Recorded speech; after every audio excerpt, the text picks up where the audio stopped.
How will you get disillusioned? Remember, Nirasha Nirashi Nirmamo. How will you get disillusioned? Free of hope. If first of all there is no hope, now we all do remain hopeful since birth itself. That's right.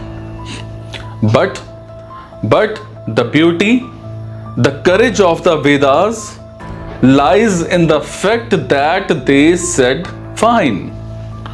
If Prakriti is where we are to get our satisfaction from, let's go the whole distance. If Prakriti is what gives us what we want, then let's accept the forces of nature as gods and goddesses. No. Hypocrisy. If I live for the sake of my desires, then let me turn the objects of my desires into gods and goddesses. Now, this is a very honest approach and a bold one.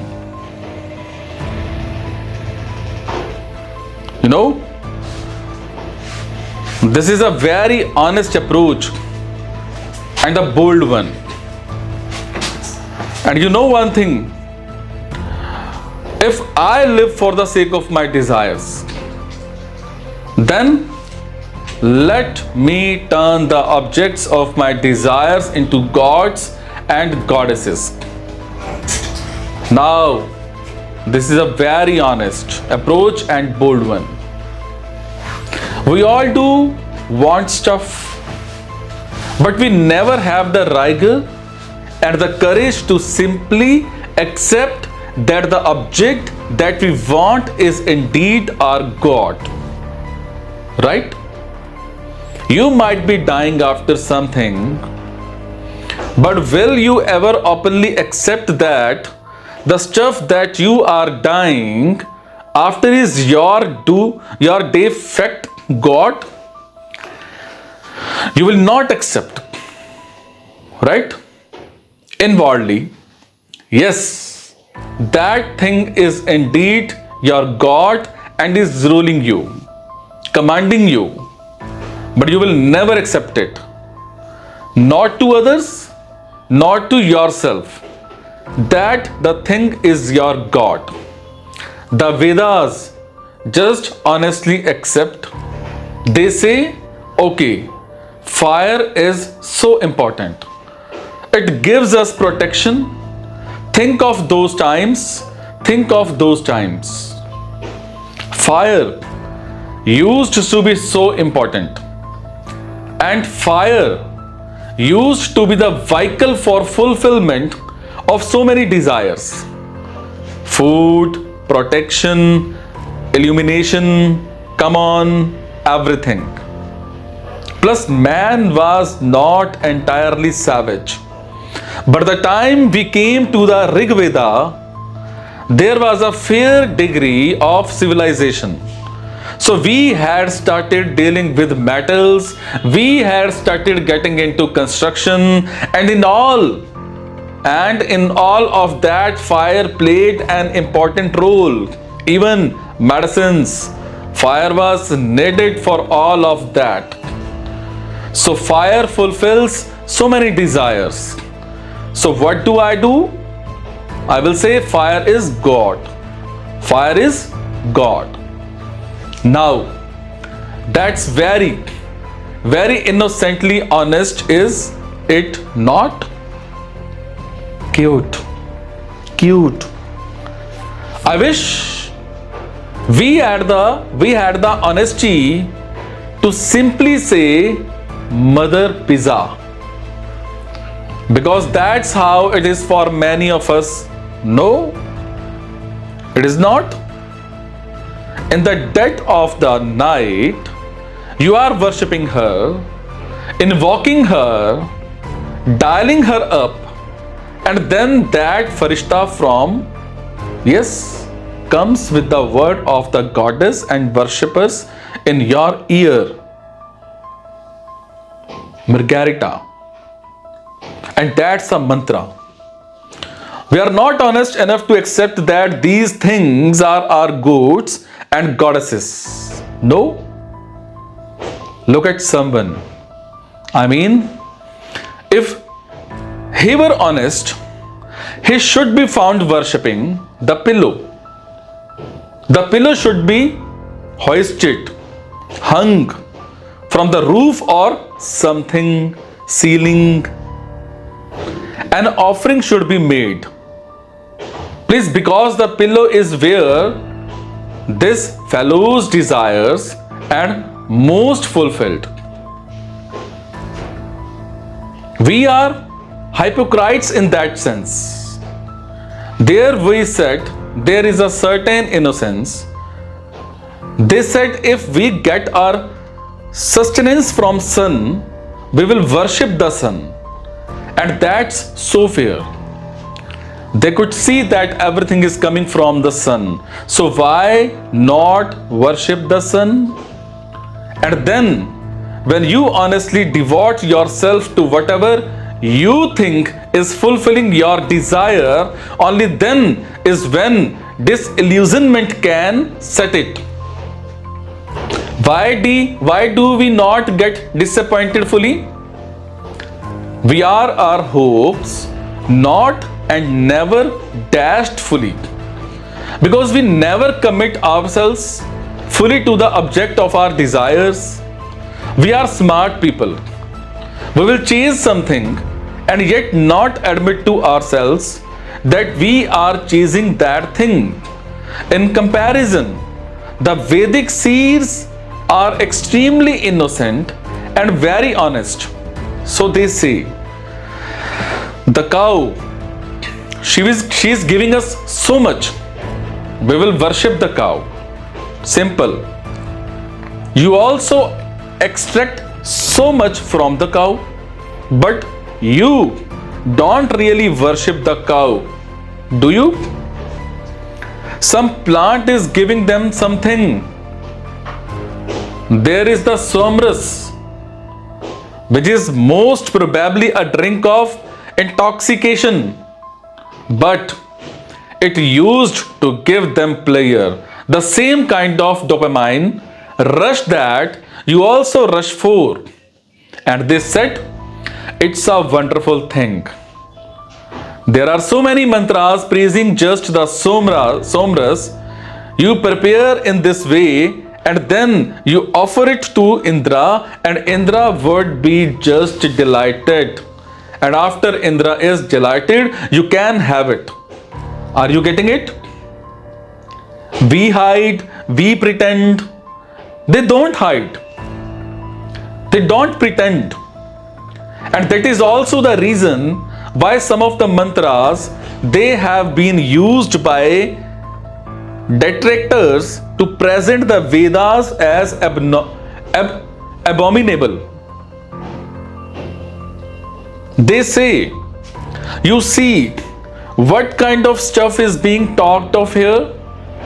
Because there are references even to sexual activity in a very innocent way, in a very childlike way. So people come and say, you see, there are the Hindus' religious scriptures and they are talking of sex in this way. No, they are talking of everything that is there in the Prakritic universe.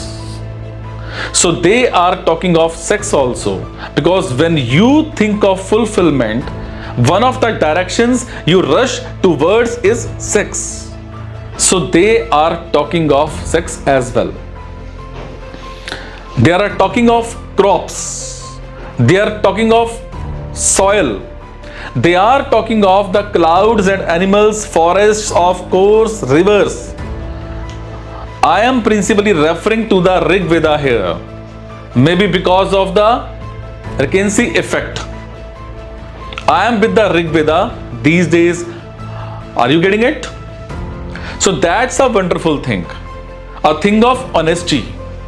You find yourself drawn to something, don't be hypocrite. Just declare, I am drawn towards this thing and I am moving towards this thing. Only then will you meet disappointment. And without that disappointment, there can be no liberation. The reason why we are never liberated is because we double deal. Are you getting it? You binge and then you fast. And that's why you will never stop eating the nonsense that invites you to binge. If that pizza or rasgulla or whatever is indeed so charming that it captures your entire mind, devote yourself fully to it, and then you will be liberated. If money is something that you think will redeem you, go 24 hours. Eat, drink, think, sleep, money.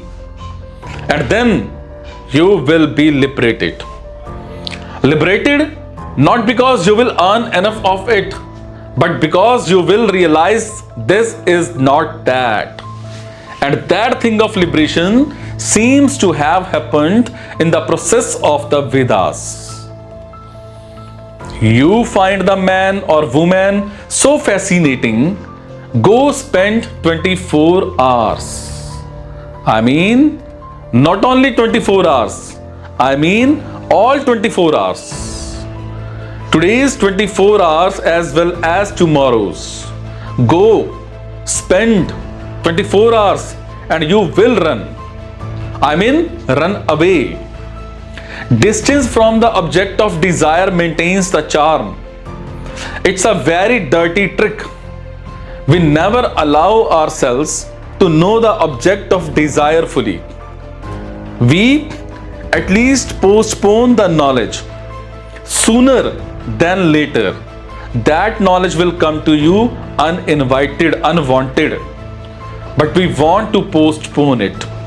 And we postpone it to such a point that even when the knowledge comes, it's already too late. It's not that you will never learn the reality of that man or woman, but by that time, you will already have 3 kids. Now, what can you do? It's too late to learn. And this thing that you are learning after 30 years, you could have learned in 3 days. Had you allowed yourself to ask the right questions, it could have been learned. Very simple. But those simple questions that can be asked over just an ordinary evening, it takes me be 2 hours. 3 hours of a discuss. We do not let those questions be asked even over 3 decades. However, reality has a way of catching up with our nonsense. Facts will show up. But as we said, by that time it's too late.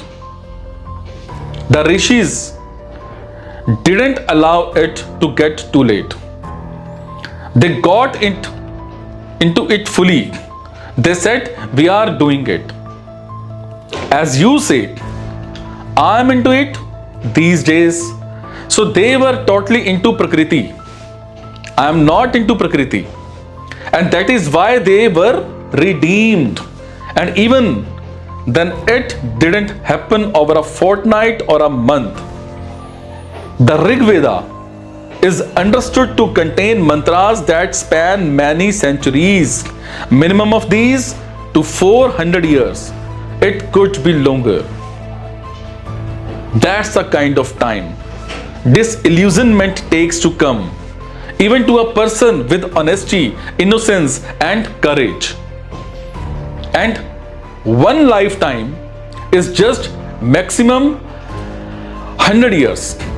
So how much time do you have? But we find enough time to deceive ourselves. There is not enough time even to honestly explore. How do you manage to have time to deceive yourself? Even if you get into honest inquiry, you must find even 100 years is a little too less.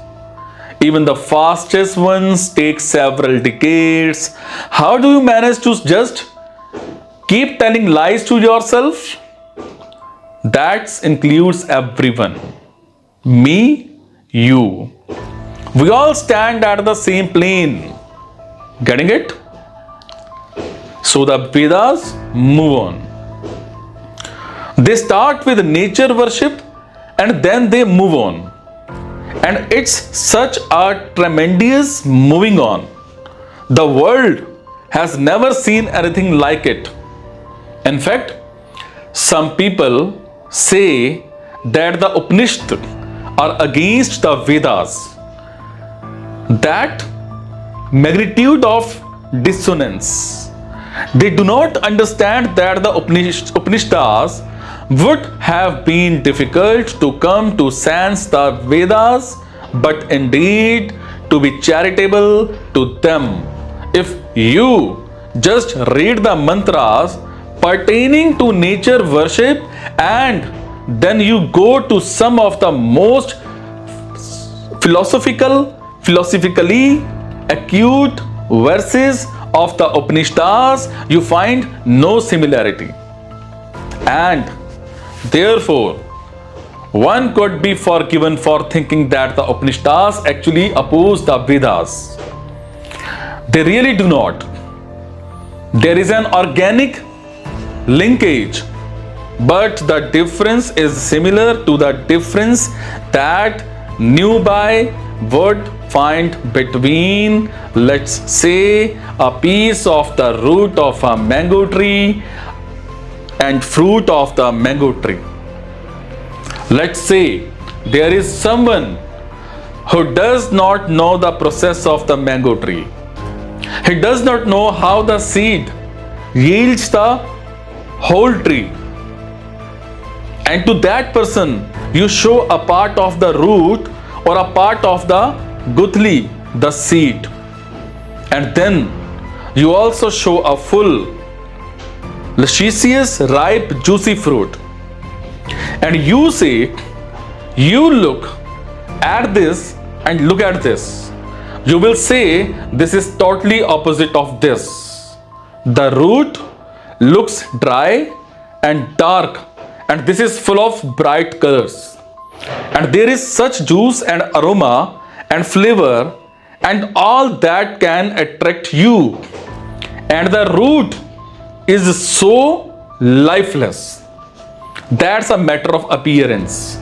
The fact is that the fruit could not have come without the root.